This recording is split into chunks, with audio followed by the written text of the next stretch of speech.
Hello dear students, welcome back to our channel D triple S B factory. आप सभी को ये बात पता है कि हमने D triple S B TGT maths के लिए एक न्यू बैच शुरू किया है, जिसमें यूनिट फर्स्ट, यूनिट सेकंड और यूनिट थर्ड ये कैलकुलस वाला पेपर है। इसकी 3 यूनिट्स तो हम कंप्लीट कर चुके हैं और फोर्थ यूनिट जो vector calculus and it's applications है ये भी लगभग खत्म हो गई है। इसकी आज ये लास्ट क्लास होगी, जिसमें हम यूनिट टेंजेंट, नॉर्मल, बाइनॉर्मल वेक्टर और कर्वेचर करेंगे।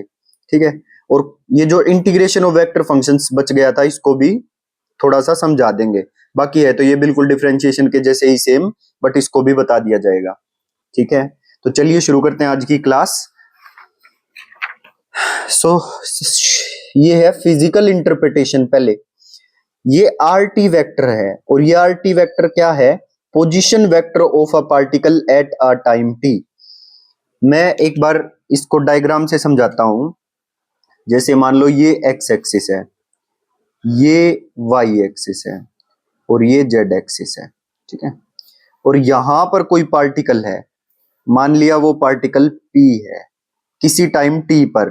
ठीक है, पार्टिकल है तो पोजीशन वेक्टर क्या होगा? ये है पार्टिकल पी और इसकी पोजीशन वेक्टर ये ऐसे बनेगी, थोड़ी स्ट्रेट लाइन नहीं बनी, ऐसे।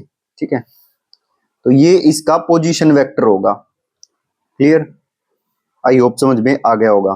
तो इस पोजीशन वेक्टर को हम डिनोट करते हैं आर टी वेक्टर से। मतलब इस पार्टिकल पी की पोजीशन है एट टाइम टी, उसको ये डिनोट करता है position vector R T vector. I hope समझ में आ गया होगा। So R T vector is position vector of a particle at time T. जब हम इस पोजीशन वेक्टर का डेरिवेटिव निकाल देते हैं विद रिस्पेक्ट टू टी, मतलब D R upon D T निकाल देते हैं, तो ये आता है velocity vector V T, velocity vector. और इस वेलोसिटी वेक्टर का मैग्नीट्यूड होता है स्पीड।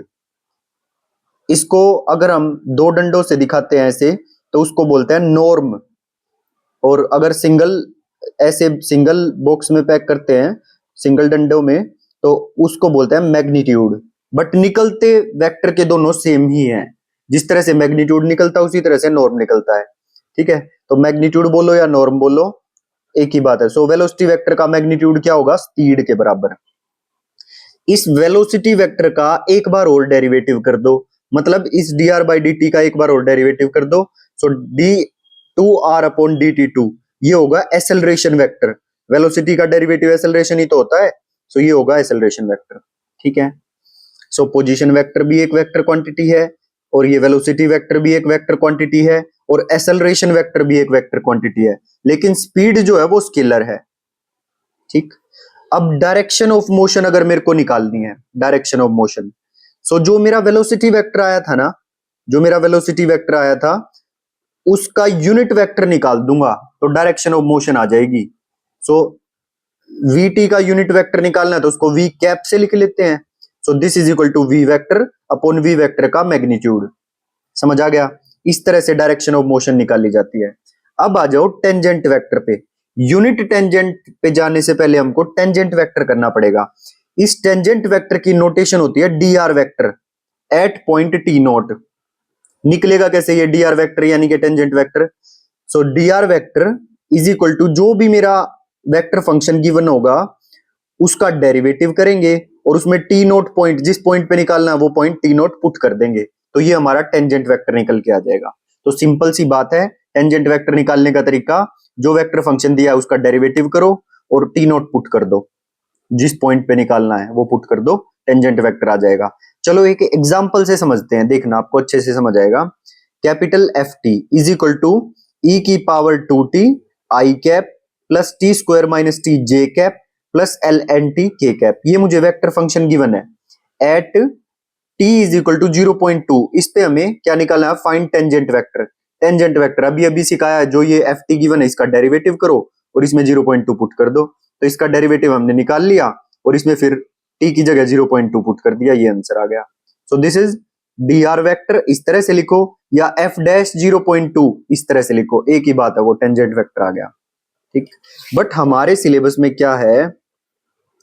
हमारे सिलेबस में तो यूनिट टेंजेंट वेक्टर है।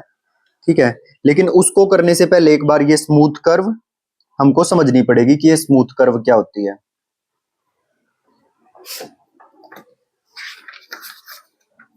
ये देखो, ये रहा यूनिट टेंजेंट वेक्टर।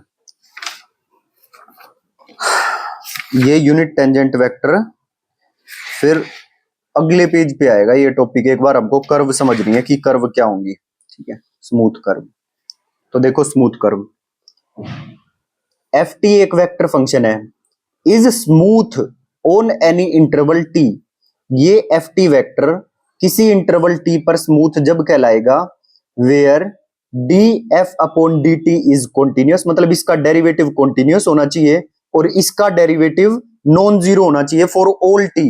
मतलब जितने भी मेरे इंटरवल में पॉइंट्स हैं उन सभी के ऊपर इस एफ टी वेक्टर का डेरिवेटिव कॉन्टिन्यूस होना चाहिए और इस एफ टी वेक्टर का डेरिवेटिव नॉन जीरो होना चाहिए फॉर ऑल टी, ठीक है। सो ग्राफ, ये तो हो गया smooth curve.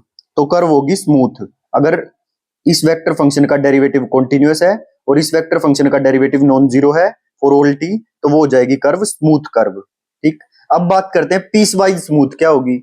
Graph is piecewise smooth on an interval that can be subdivided into finite number of subintervals on which f is smooth. मतलब मेरा जो इंटरवल है उसको मैं अगर finite number of subintervals में divide कर सकता हूं जहां पर मेरा एफ स्मूथ होगा, ठीक है। उन सब इंटरवल्स में मेरा जो एफ टी वेक्टर है वो स्मूथ होगा, तो हम कह देंगे ये जो कर्व है ना, ये जो ग्राफ है ये पीस वाइज स्मूथ है, ठीक है। एक बार दोबारा रीड कर देता हूं ताकि आपको बिल्कुल क्लियर हो जाए। Graph is piecewise smooth on an interval that can be subdivided into finite number of subintervals on which f is smooth. Is it clear? अब एक क्वेश्चन से समझ लेते हैं। क्वेश्चन जैसे ही आप करोगे आपको बिल्कुल अच्छे से समझ आ जाएगा कि स्मूथ कर्व किस तरह से चेक करनी है। देखो, determine whether the graph of the vector function this is smooth for all T. For all T बोल रहा है, ये कोई इंटरवल नहीं दिया, जितने भी टी पॉसिबल हैं उन सब के लिए बताओ कि ये कर्व स्मूथ है या नहीं। तो इसी वेक्टर फंक्शन को वैसे ब्रैकेट में लिख के दे दे, या ऐसे लिख देता टी स्क्वायर प्लस 1 आई cap cos t j cap E की पावर टी प्लस ई की पावर माइनस टी के कैप, या फिर ऐसे ब्रैकेट में लिख दे, वो एक ही बात है, ठीक है। नोटेशन पढ़ाई जब आपको ये सारी बातें बताई थी।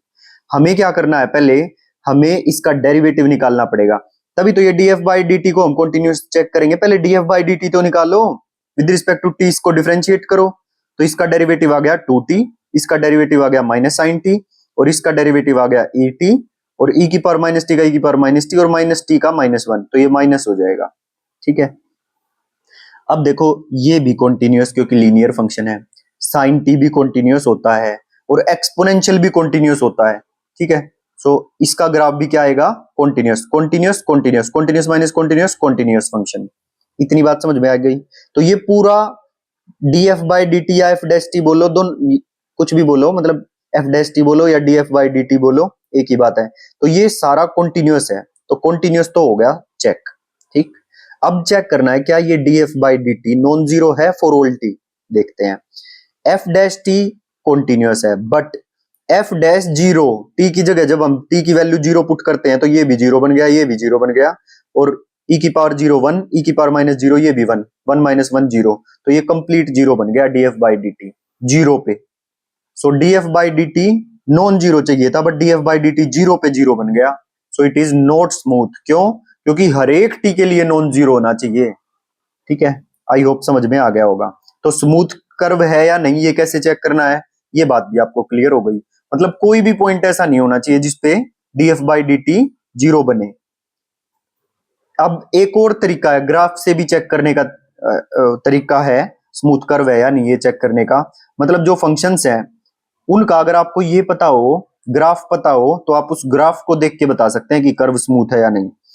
अगर शार्प पॉइंट होंगे ना कर्व पे तो वो कभी स्मूथ नहीं होगी। जैसे जैसे हम मोड एक्स का ग्राफ बनाते हैं, मोड एक्स का ग्राफ बनाते हैं, क्या बनता है, इस तरह से बनता है ना, इस तरह से। तो इस पे क्या है, ये शार्प पॉइंट है नीचे, तो ये कर्व स्मूथ नहीं है। तो ऐसे जिसका आपको ग्राफ पता है तो आप ग्राफ को भी देख के बता सकते हो कि कौन सी कर्व स्मूथ है, कौन सी कर्व नहीं है। तो 4 ग्राफ दे देगा आपको क्वेश्चन बना के, उनमें से पूछ लेगा बताओ इनमें से कौन सी स्मूथ है। तो जिनमें शार्प पॉइंट हो जिन कर्व में वो स्मूथ नहीं होंगी, और जो जिनमें शार्प पॉइंट हो वो स्मूथ नहीं होंगी और जिनमें शार्प पॉइंट नहीं हो वो स्मूथ होंगी। Is it clear? Orthogonality of a function of constant length. देखो ऑर्थोगोनल का मतलब परपेंडिकुलर ही होता है, ठीक है। ऑर्थोगोनैलिटी चेक करने का मतलब ये चेक करना है कि ये परपेंडिकुलर आपस में है या नहीं है। सो क्या है orthogonality of a function of constant length? वे फंक्शन की ऑर्थोगोनैलिटी चेक करना सीखना है जिनकी कांस्टेंट लेंथ है। सो देखो if rt is a vector function whose length और मैग्नीट्यूड रिमेन्स कांस्टेंट, मतलब जब हम ऑर्थोगोनैलिटी चेक करेंगे तो पहले ये चेक करना पड़ेगा कि जो rt वेक्टर है, जो वेक्टर फंक्शन है, उसका मैग्नीट्यूड कांस्टेंट है या नहीं है। तो उसका मैग्नीट्यूड निकाल के उस वेक्टर फंक्शन का चेक करना पड़ेगा कि उसका मैग्नीट्यूड कांस्टेंट आ रहा है या नहीं। Then rt vector dot dr upon dt vector is equal to 0, मतलब जो ये rt वेक्टर है और ये जो इसका टेंजेंट वेक्टर है dr अपॉन dt वेक्टर, इन दोनों का डॉट प्रोडक्ट अगर 0 के बराबर आ रहा है तो हम कह सकते हैं this means rt vector is always orthogonal to dr upon dt vector. अगर इनका डॉट डॉट प्रोडक्ट ऐसे 0 आ रहा है तो दोबारा से समझो orthogonality of a function of constant length की डेफिनेशन। कांस्टेंट लेंथ का मतलब उसका मैग्नीट्यूड कांस्टेंट होना चाहिए, ठीक है। सो rt vector is a vector function whose length और magnitude remains constant, ठीक है, remains constant, then rt vector dot dr upon dt vector is equal to 0. This means rt vector is always orthogonal to dr upon dt vector, ठीक है। तो इसका ये मतलब होगा कि जो rt वेक्टर है वो हमेशा ऑर्थोगोनल होगा dr अपॉन dt वेक्टर के, अगर इनका डॉट प्रोडक्ट 0 आ रहा है तो। और ये कांस्टेंट भी है ना, और ये rt वेक्टर है जो वेक्टर फंक्शन हमने लिया था, ठीक, और इसका मैग्नीट्यूड कांस्टेंट है। Is it clear? यहां तक क्लियर हुआ? और किसी भी दो वेक्टर्स का डॉट डॉट अगर 0 आता है तो हम यही तो कहते हैं कि अगर किन्हीं दो नॉन जीरो वेक्टर्स का डॉट प्रोडक्ट 0 आता है तो हम यही कहते हैं कि वे ऑर्थोगोनल हैं या बोले परपेंडिकुलर हैं। अब एक एग्जांपल से समझाता हूं, देखो एग्जांपल से आपको बिल्कुल क्लियर हो जाएगा कि इनकी ऑर्थोगोनैलिटी कैसे चेक करते हैं हम। एक rt वेक्टर दे दिया cos t i cap plus sin t j cap, ठीक। तो पहले तो चेक करना है कि इसका मैग्नीट्यूड कांस्टेंट है या नहीं है ऑर्थोगोनैलिटी चेक करने के लिए।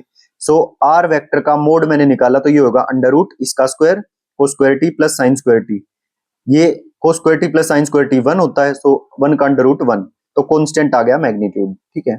फिर निकाल लो dr वेक्टर अपॉन dt, इसका डेरिवेटिव ये हो जाएगा minus sin t i cap sin t का cos t j cap, clear. और rt वेक्टर तो ये था ही, सो rt vector dot dr upon dt vector निकालो।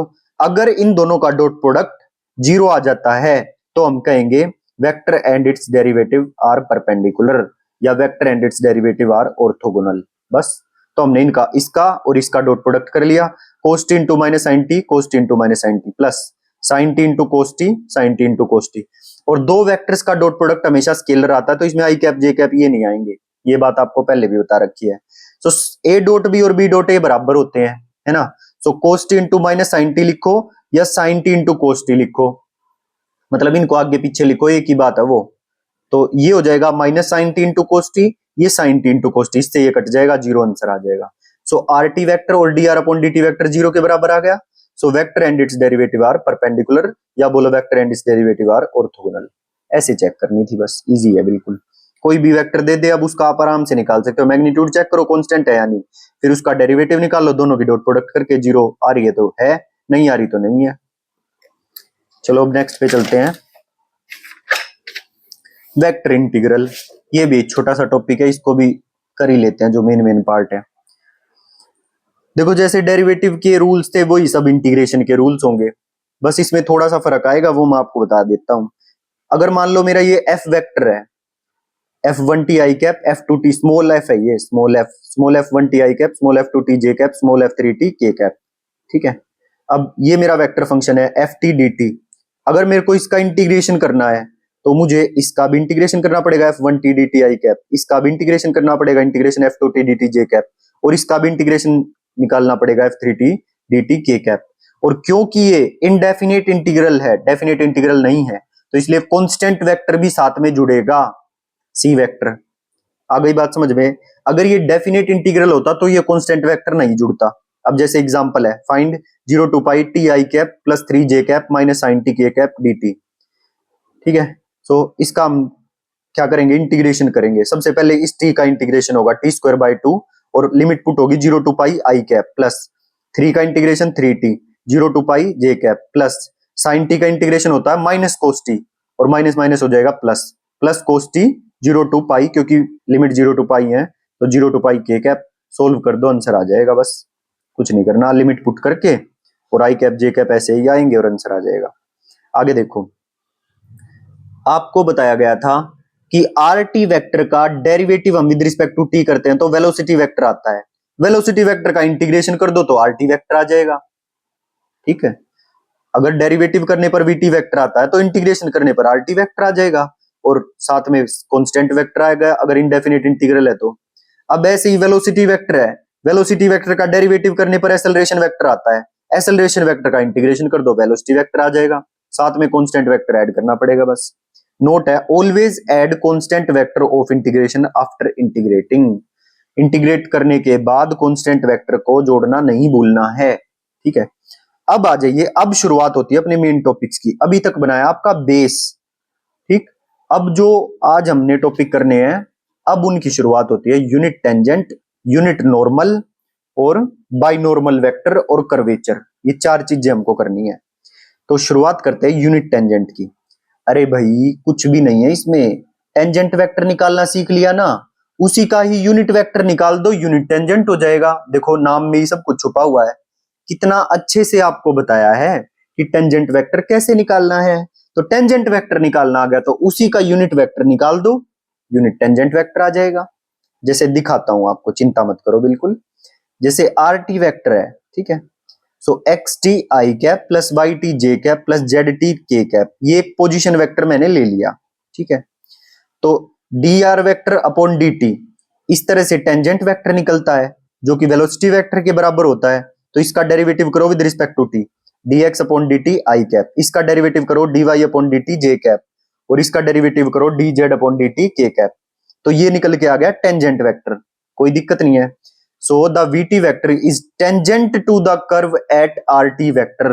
मैं एक बार कर्व आपको बना के दिखा देता हूं कि ये टेंजेंट वेक्टर क्या होगा। जैसे ये कोई कर्व है RT वेक्टर, RT वेक्टर ये कोई कर्व है, ठीक है,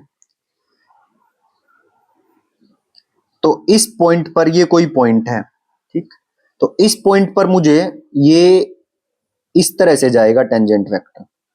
तो ये जो वेक्टर होगा यहां पर ये होगा DR वेक्टर। ये कोई कर्व है, ठीक है, और यहां पर कोई पॉइंट है P और ये इस जो टेंजेंट वेक्टर हम इस पे बनाएंगे ये जो होगा इसको डिनोट करेंगे DR वेक्टर से और ये इस पॉइंट पे इस कर्व की डायरेक्शन बताएगा DR वेक्टर। तो ये बात ध्यान रखनी है कि टेंजेंट वेक्टर क्या बताता है, उस पॉइंट पे उस कर्व की डायरेक्शन बताता है। क्लियर हो गई बात? यस, अब यहां पे आ जाओ, देखो लिखा हुआ है द डायरेक्शन, ये VT वेक्टर हो गया टेंजेंट टू द कर्व और ये VT वेक्टर या बोले तो टेंजेंट वेक्टर ये क्या दिखाता है, डायरेक्शन ऑफ मोशन दिखाता है। ठीक है, और मैग्नीट्यूड ऑफ VT वेक्टर होता है स्पीड, ये बात हम पहले ही कर चुके हैं। अब यूनिट टेंजेंट क्या होगा, जो मेरा टेंजेंट वेक्टर आया है, जो मेरा टेंजेंट वेक्टर आया है ये VT वेक्टर या बोले तो DR अपॉन DT वेक्टर, इसका यूनिट वेक्टर निकाल दो। सो VT vector upon VT vector का मैग्नीट्यूड और यूनिट टेंजेंट वेक्टर को हम डिनोट करते हैं TT वेक्टर से, TT वेक्टर, और इसका मैग्नीट्यूड 1 होगा। ये तो नाम ही बोल रहा है क्योंकि ये यूनिट टेंजेंट वेक्टर तो इसका मैग्नीट्यूड 1 आएगा। आई बात समझ में या नहीं आई? आ गई, ओके वेरी गुड। अब आ जाइए क्वेश्चन की तरफ। अच्छा ये एक लाइन रह गई, इसको और पढ़ लेते हैं। At any point on the curve unit tangent TT vector gives the instantaneous direction of the curve. Tangent vector तो देता है direction of motion of the curve, मतलब डायरेक्शन उस पॉइंट पे उस कर्व की क्या डायरेक्शन होगी, टेंजेंट वेक्टर तो उस पॉइंट पे उस कर्व की डायरेक्शन बताता है और यूनिट टेंजेंट वेक्टर उस पॉइंट पे उस कर्व की इंस्टेंटेनियस डायरेक्शन बताता है। इंस्टेंटेनियस उस पॉइंट पे उस कर्व की इंस्टेंटेनियस मतलब उस पॉइंट ऑफ टाइम पे उस कर्व की क्या डायरेक्शन है। ठीक है, at any point on the curve unit tangent TT vector gives the instantaneous direction of the curve. Example से देखते हैं, देखो कैसे निकालना unit tangent vector. RT vector मुझे गिवन है TI cap plus T square J cap, find unit tangent. कैसे करेंगे देखो, पहले पहले इसका टेंजेंट वेक्टर निकालना पड़ेगा, मतलब dr vector upon dt vector dt निकालना पड़ेगा। सो इसको vt वेक्टर भी बोलते हैं। तो इसका डेरिवेटिव करो, t का डेरिवेटिव क्या हो जाएगा 1 i कैप, t स्क्वायर का 2t j कैप, बस इसका मैग्नीट्यूड स्पीड हो जाएगी। और T vector unit tangent vector निकालना है, तो इसका आप क्या करो, इस वेक्टर का यूनिट वेक्टर निकाल दो। तो ऊपर vector as it is I cap plus 2t j cap, नीचे इसका मैग्नीट्यूड, बस ये आंसर आ गया। तो ये निकल के आ गया टी वेक्टर यानी कि यूनिट टेंजेंट वेक्टर। अब आ जाइए नेक्स्ट पेज पे, अब है unit normal vector.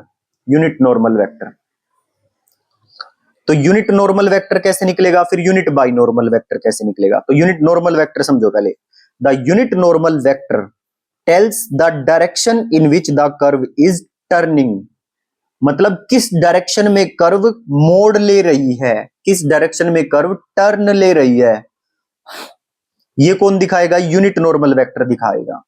Unit tangent vector कैसे क्या दिखा रहा था, ये कर्व की उस पॉइंट पे उस कर्व की इंस्टेंटेनियस डायरेक्शन दिखा रहा था। यूनिट नॉर्मल वेक्टर क्या दिखा रहा है, unit normal vector tells the direction in which the curve is turning, और इसको निकालने का फॉर्मूला क्या है, dt अपॉन में ds अपॉन में dt अपॉन ds का मैग्नीट्यूड, ये ds बोल लो या d डेल बोल लो, ठीक है, वो आपको जो गिवन मिलेगा उससे समझ में आ जाएगा। क्या है एंटी वेक्टर, क्या फॉर्मूला बन गया यूनिट नॉर्मल वेक्टर का, dt अपॉन में ds upon dt upon ds का मैग्नीट्यूड, ये फॉर्मूला बन गया। जो मेरा tt वेक्टर आया था उसका विद रिस्पेक्ट टू डेल या d with respect to s derivative करो और नीचे उसके मैग्नीट्यूड से डिवाइड कर दो, ये आ जाएगा यूनिट नॉर्मल वेक्टर, ठीक है। इसकी नोटेशन होती है यूनिट नॉर्मल वेक्टर की एंटी वेक्टर। ये जो यूनिट नॉर्मल वेक्टर होता है ये हमेशा परपेंडिकुलर होता है यूनिट टेंजेंट वेक्टर के, और नॉर्मल तो आपको वैसे भी पता है टेंजेंट के परपेंडिकुलर होता है, and point straight towards the centre. मैं एक बार बना के दिखा देता हूं, जैसे जैसे अभी बताया था, ये है मेरा टेंजेंट वेक्टर और इसका यूनिट वेक्टर निकाल दोगे तो ये हो जाएगा उसका यूनिट टेंजेंट वेक्टर, ठीक है। अच्छा यूनिट नॉर्मल वेक्टर क्या होगा, इसकी परपेंडिकुलर डायरेक्शन में होगा इस तरह से, इसकी नोटेशन क्या होगी एंटी वेक्टर। और इसके जो टेंजेंट वेक्टर है, जो टेंजेंट वेक्टर है उसके यूनिट टेंजेंट वेक्टर की नोटेशन क्या होगी टीटी वेक्टर, टीटी वेक्टर, जो भी यूनिट टेंजेंट आएगा। इतनी बात क्लियर है। अगर इस कर्व का सेंटर मान लो यहां पर है, तो ये जो यूनिट नॉर्मल वेक्टर है ना, ये सेंटर से पास होती हुई जाएगी ये लाइन ऐसे, अगर नीचे की तरफ इसको ऐसे एक्सटेंड कर दें तो, बस इतनी सी बात है। क्या बताया है, जो यूनिट टेंजेंट होगा मैं आपको दिखा भी देता हूं किस तरह से, एक सेकंड रुकना। जैसे मान लो ये यूनिट टेंजेंट वेक्टर है, ये यूनिट टेंजेंट, तो यूनिट नॉर्मल वेक्टर इसके हमेशा ऐसे परपेंडिकुलर बनेगा, इसी प्लेन पे बनेगा, लेकिन इसी प्लेन पे, ठीक है। और जो कर्व है और यही यूनिट नॉर्मल वेक्टर या नॉर्मल वेक्टर ये सेंटर से पास होगा उस कर्व के। ये सारी बात अब आप समझ चुके होंगे। इसका फॉर्मूला भी बता दिया कि जो टी वेक्टर है उसका derivative with respect to del या बोलो with respect to S upon उसका मैग्नीट्यूड, ये इसका यूनिट नॉर्मल वेक्टर का फॉर्मूला है। ये हमेशा परपेंडिकुलर होगी टी वेक्टर के end point straight toward the centre. इतनी बात समझ में आ गई यूनिट नॉर्मल वेक्टर की। अब समझो यूनिट बाई नॉर्मल वेक्टर क्या होगा, B vector, vector perpendicular to both T vector and N vector. T vector निकालना सीख लिया unit tangent vector, N vector निकालना सीख लिया यूनिट नॉर्मल वेक्टर। अब जो मेरा बाई नॉर्मल वेक्टर होगा ना, वो इस टी वेक्टर के भी परपेंडिकुलर होगा और इस एन वेक्टर के भी परपेंडिकुलर होगा। और ऐसा वेक्टर कौन होता है जो इसके भी परपेंडिकुलर हो इसके भी परपेंडिकुलर हो, ऐसा वेक्टर होता है इन दोनों का क्रॉस प्रोडक्ट, इन दोनों का cross product. So B vector कैसे निकलेगा, T T vector cross N T vector, तो ये निकल जाएगा binormal vector. Points in direction out of the plane formed by tangent and normal. अभी अभी क्या बताया था, देखो क्या बताया था, अगर इस प्लेन में ये टेंजेंट वेक्टर है तो इसी प्लेन में इसके परपेंडिकुलर इस तरह से बनेगा नॉर्मल वेक्टर, ठीक है। तो ये बन गया नॉर्मल वेक्टर। अब बाई नॉर्मल वेक्टर क्या होगा, बाई नॉर्मल वेक्टर वो वेक्टर होगा जो इन दोनों के, इसके भी परपेंडिकुलर होगा इसके भी परपेंडिकुलर होगा, मतलब इस प्लेन के आउटवर्ड ऐसे और इन दोनों के परपेंडिकुलर। समझ में आ गया, तो ये होगा binormal vector. Is it clear? तो चलो देखते हैं क्या लिखा हुआ है। Vector perpendicular to both T vector and N vector, points in direction out of the plane formed by tangent and normal vector, और इसका फॉर्मूला है टी वेक्टर का T T vector cross N T vector, ठीक है। अब ये तीनों जने मिला के जो यूनिट टेंजेंट वेक्टर है, यूनिट नॉर्मल वेक्टर और यूनिट बाइनॉर्मल वेक्टर है, ये तीनों बना मिलके क्या बनाते हैं, टीएनबी फ्रेम बनाते हैं, TNB frame. Where T vector forward direction को दिखाएगा और ये नॉर्मल वेक्टर बताया था ये किस डायरेक्शन में कर्व टर्न लेगी, उस डायरेक्शन को बताएगा, मतलब इनवर्ड बेंडिंग डायरेक्शन को बताएगा, इनवर्ड बेंडिंग डायरेक्शन को। So n vector shows inward bending direction and b vector binormal vector shows upward या orthogonal to both, upward direction में होगा इनकी, ठीक है। And they these three form triad, ये तिग्गी बनाते हैं, ट्रायड बनाते हैं, दैट इज उसका नाम रख दिया गया फ्रीनेट सीरेट फ्रेम, ठीक है। जो ये ट्रायड बनाते हैं उसका नाम रख दिया गया फ्रीनेट सीरेट फ्रेम। अब एक नोट है उससे आप समझ जाओगे।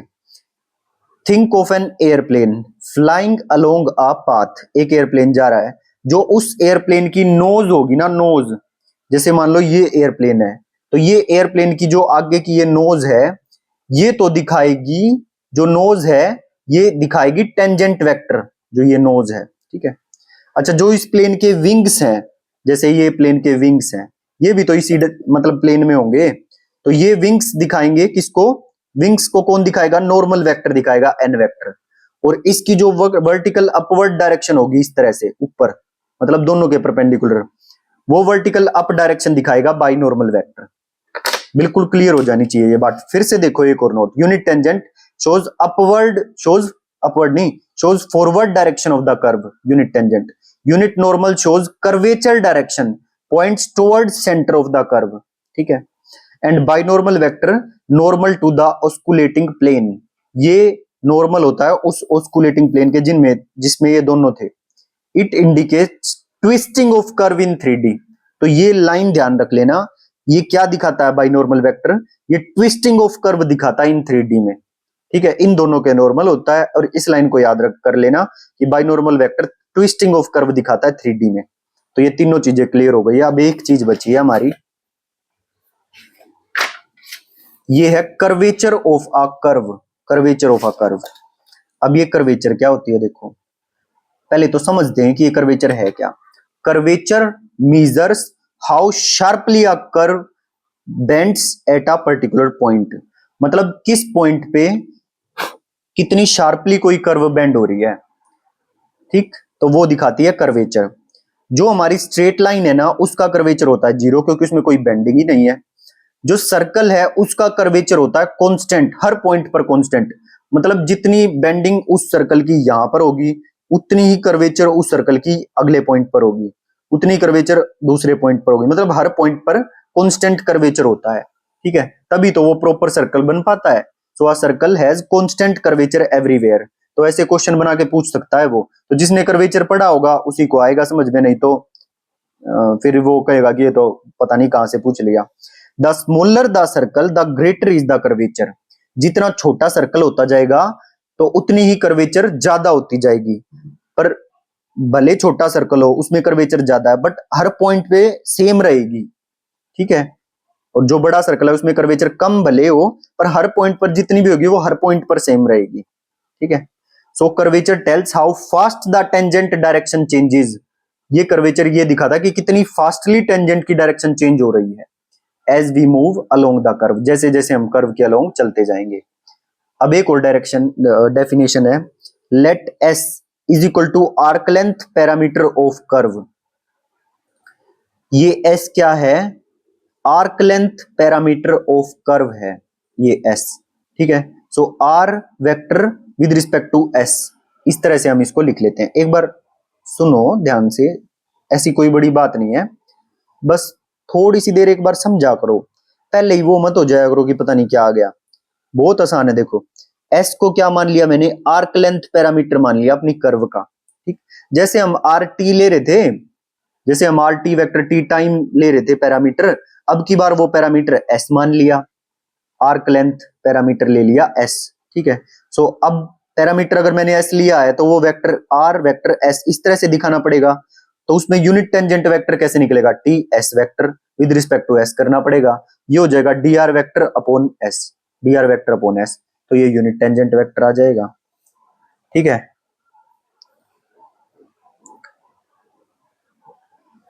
कुछ गड़बड़ नहीं लग रही आपको इसमें? जो ये आर वेक्टर एस है, ये है arc length parameter of the curve.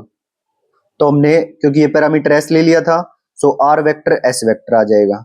सो ये D R vector upon D S तो टेंजेंट वेक्टर होना चाहिए ना, फिर उसका यूनिट वेक्टर जब हम निकालेंगे तो टी एस वेक्टर आना चाहिए।